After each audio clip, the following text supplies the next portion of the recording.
What's good, family? It's your boy Royalty Trades. Um, Bro, I got up a little early today, and what we're gonna do is we are gonna try to line up this pre-market analysis on a live chart, so that way you guys, the people that's new, can get adjusted to the way that I mark my levels, my charts, and things like that. So if I can make a little sacrifice and get up a little extra 30 minutes to line out one of these videos for you guys, then let's see if we can do it. So, a shocker to me. Today the market is actually up pre-market. I guess China has some decent news. On top of that, soon to become President Trump is pushing crypto. So Bitcoin, I think, is up around 102 maybe. Yeah, pushing 103. So also we have that nice move or push into the market today. So let's go ahead and dig in and see what we got. First thing up, we have the SPY. So first thing I'm noticing is we are already approaching yesterday's highs, which is around this 594 level. So as of right now, I don't see anything that should be holding it back. Number, space, and opportunity, and a decent catalyst for moving. Okay, so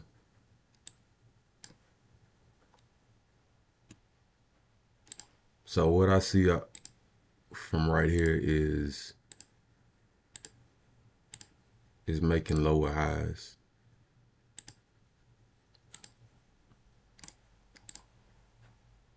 So that means this trend for this little pattern,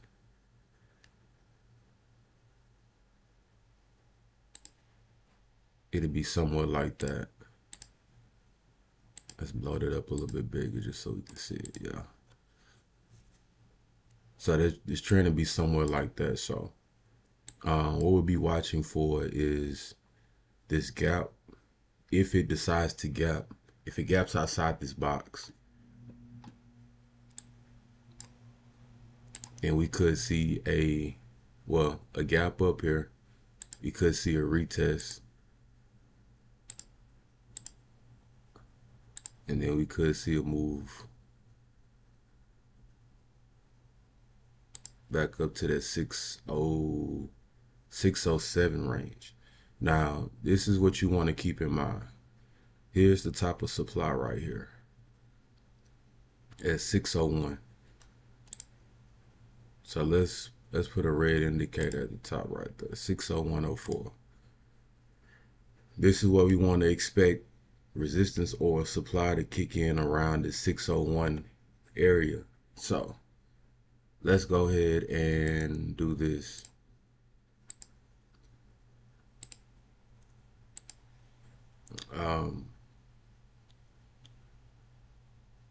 We're gonna set 601 for a price target today, and we're gonna see how far that pushes. And if it has a strong enough catalyst or a reason to move up, then we could see it possibly push up to, let me see, that's Thursday. So actually,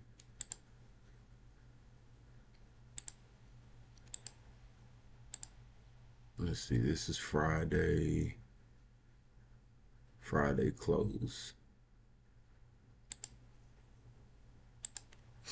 Okay, so it could possibly push up around 605.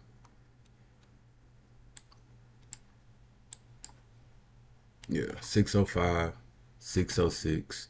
We need to see a breakout above this orange line to see a retest at this 594, which would be somewhere around the breakout, and for another push up to the upside, pushing towards 600, And then my absolute target for today is be around 606. Now, if we fail this breakout right here and we can't maintain this breakout, then I still have the support lined up right here at 591.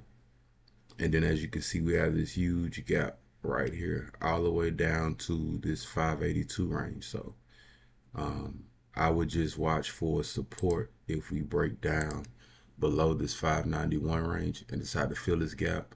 Then I'm gonna watch for support at 585, 584, and then if we briefly break below the fill, this gap will be filled around 580.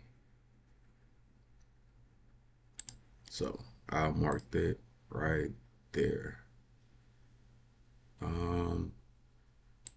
Just mark it orange. So this is my game plan for today with SPY. Let's check out Qs. I'm running on limited time, so I'm trying to cover everything as quickly but also as thorough as I can. So bear with me. If you have any questions, if you're in my Discord, reach out to me. I always try to respond there. If you're on after hours, leave a comment. I answer. And if you're in my Patreon, same as always, comment under the pre-market analysis. So now that we're on the Qs, we're looking at the same thing. So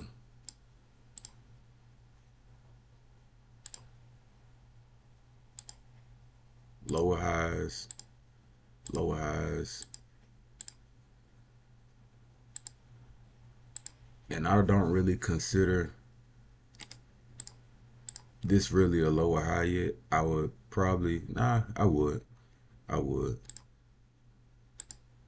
And then this would be my trend right here.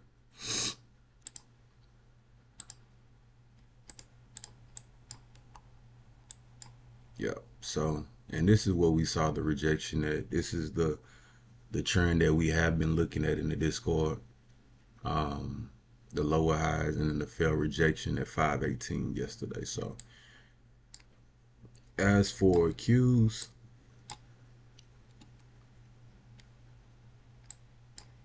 we have the top of the supply zone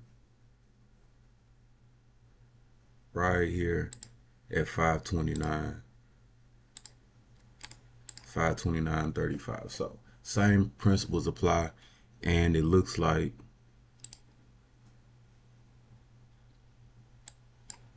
all right. So the price is actually sitting right here at 515, so it's not as high as the SPY was. The SPY was almost breaking highs, but that's pretty much to keep the market pretty much in limbo or get one a little weaker than the other in order to keep everything from just pumping at once. So same thing here. What we want to see is a gap up above this 522 range in order for a breakout and a push up here towards this 529.35, which would be the top of the supply level. So this was yesterday's targets. These are today. Now, as you can see, we still have this unfilled level, and personally, I thought we would have saw this unfilled gap probably filled today, but I'm unsure based off of how the market just looks right now. With SPY being on the verge of possibly breaking out of his lower highs and breaking out of that descending channel, we may have a kind of a lag on Qs, tech, but we'll see. And I just went ahead and drew out this big descending channel just because I like triangle patterns too, which you see one right here, but those patterns break eventually and we end up trying to find the next floor. With the descending channels, you can catch the bottoms and then you can catch the tops, so that way you see the entire move and not just half of it when you have an early floor level. So what we'll need to see on Qs, if this gap does decide that it wants to fill, Then I have my support still laying around 508.30 level. But the gap actually has to get filled all the way down about the 505 range. So I already have a a level mapped out here for where I would want to see the prices come down to 505.74. So if we feel that, I would hope, since it's such a big gap and it did kind of take out this previous gap right here and then somewhat, try to overlap, but not quite this gap right here. I would like to see this gap go ahead and get filled so that way we have a smooth transition once Trump's takes office, and then we can make this move back up and then possibly break out, somewhere around here. Drop down, fill this up, come back Monday, Tuesday, get around here and break out and go. So that's just what I see on cues for right now. If we do break out, then we could see prices push this 529 area, which is also lines up with an area of resistance right here. Between that and then this 533 range. So we got high hopes for the Qs. It's just gonna need the rest of the tech to carry. If not, since it does like it's kind of lagging this morning, and we see prices drop, this would be an amazing feel. That way it cuts out all the choppiness and you don't really miss too much on the action. Get this feel, make a U-shaped recovery or even a V-shaped recovery. Come back up around this level here and then break out in the next week. What else was I gonna cover? NVDA. All right, so NVIDIA. NVIDIA's been interesting. Bigger picture.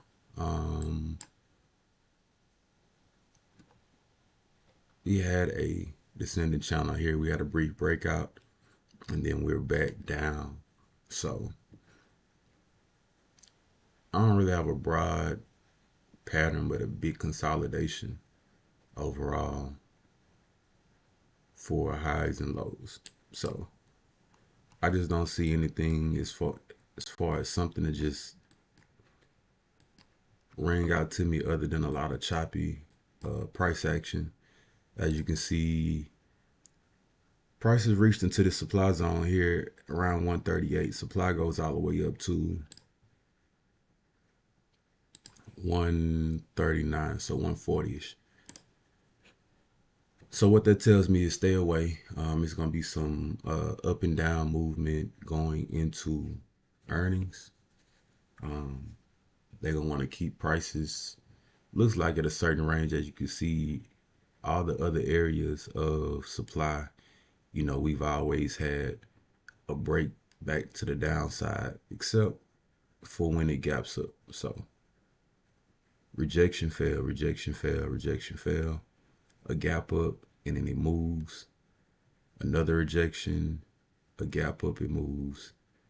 For some reason, it just sold off here because it was just extremely too high. And we're trying to fill this gap here, but we're going to need a gap up in order to, get that confirmation back to the upside. So as of right now, we need to see a move above this 140.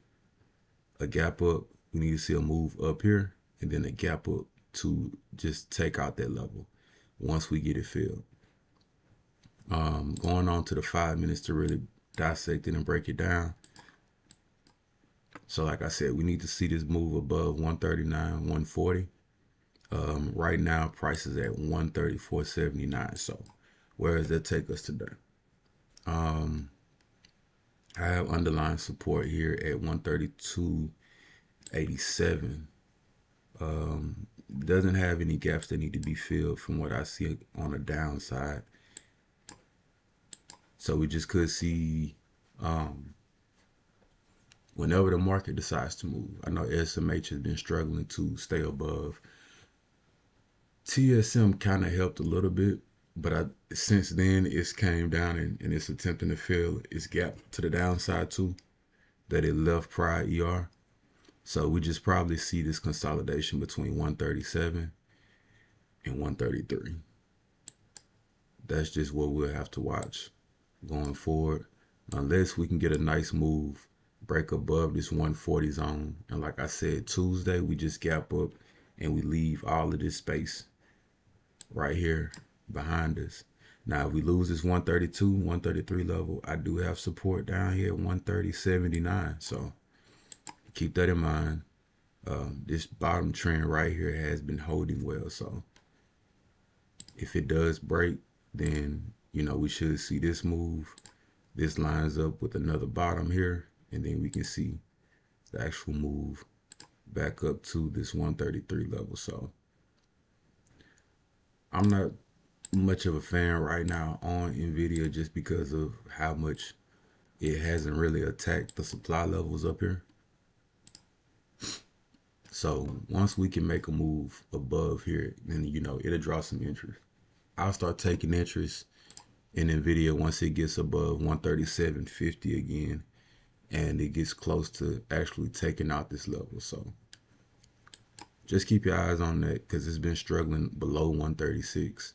So, I mean, just stay away or buy dips, you know, down in the, I would take a dip by around 130 and go long probably into March just to hold it through earnings in February.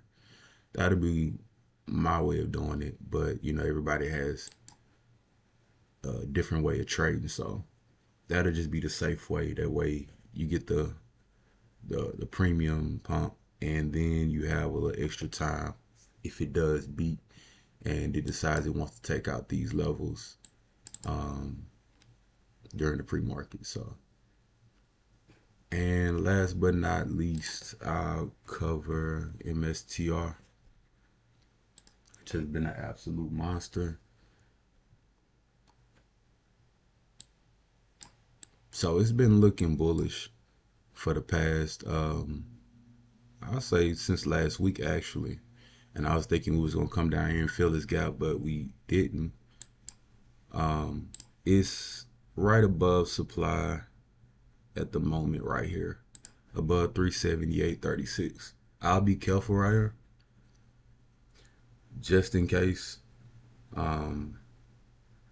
Anything can happen. I know crypto looks good and all, but we don't know if the move is going to be warranted and valid for today, or if it's going to want to come down and reset and then push again once Trump gets into inauguration, or once the inauguration happens Monday. So let's see what Bitcoin's still doing. So it's at 102.484. It's still pushing. I got a top around like 108. So if we keep moving, that'll be a good look for MSTR. So right now, long term, or the top for it, we're looking at, let's see, Tuesday. Let's say we see 415 going into that Tuesday. On the downside, we had a beautiful bounce right here off that 345, 346 level. Support today would be pretty close to that. So it'd be like 349, 350 if we decide to do that. And I'm actually looking at this. That was a nice little head and shoulders to the upside. But just be careful around here, just because we are at a level of supply. Now, if it does open up here, then we're gonna see a nice gap that's gonna be a complete engulfing on this bearish supply level right here. So that could take out levels and go ahead and continue to push up to this 393 level, and that'll take out old highs if we do push up. So that'll be a huge move. Just watch for this 350 dip if we come back, and that'll be a level that we like to get into. One thing about MSTR that I don't like is that normally when it gaps up, it normally overshoots its gap. But lately it's been doing pretty good since it's getting close to inauguration. BTC still going up, so we're gonna see that move. As long as this catalyst keeps moving, we should continue to see some good price action in MSTR. So I got a top around 415. I got a bottom dip by around 349 to 350. So we still have levels down here that hasn't been filled. Honestly, I don't know. I don't know when it's coming down, just because you don't know how much Bitcoin is gonna run this time. So if it drops more, then we have support here around 302 and 288, which it did hold pretty well back around this range when it did retest. So this one can be considered another reasonable attempt. And what is actually a gap fill. So 386 would be my level of support, but it did hover around this gap right here, and it decided to run back up. So MSTR bottom to be 287. If we play the dip, it'll be 349, 350 bounce. And then if we just completely push to the moon, I got 417, 416 as my next target, and we should see prices get challenged around there. But it has a lot of upside, 600. So, but yeah, man, I'm gonna go ahead and wrap things up here so I can get the report all pre-market analysis all typed up and sent out to you guys, covering everything that I have in the video. I appreciate you guys for tapping in with me this early in the morning. You guys can y'all can read anybody's stuff every day, but you guys tap in and y'all read with me, so I appreciate that. I'm gonna keep pumping out these market analysis, giving you guys the heads up before the bell even rings, and we gonna make this money because everybody deserves to make it. So catch y'all when the bell opens a little bit later, and hopefully everybody make this money. Big boy out.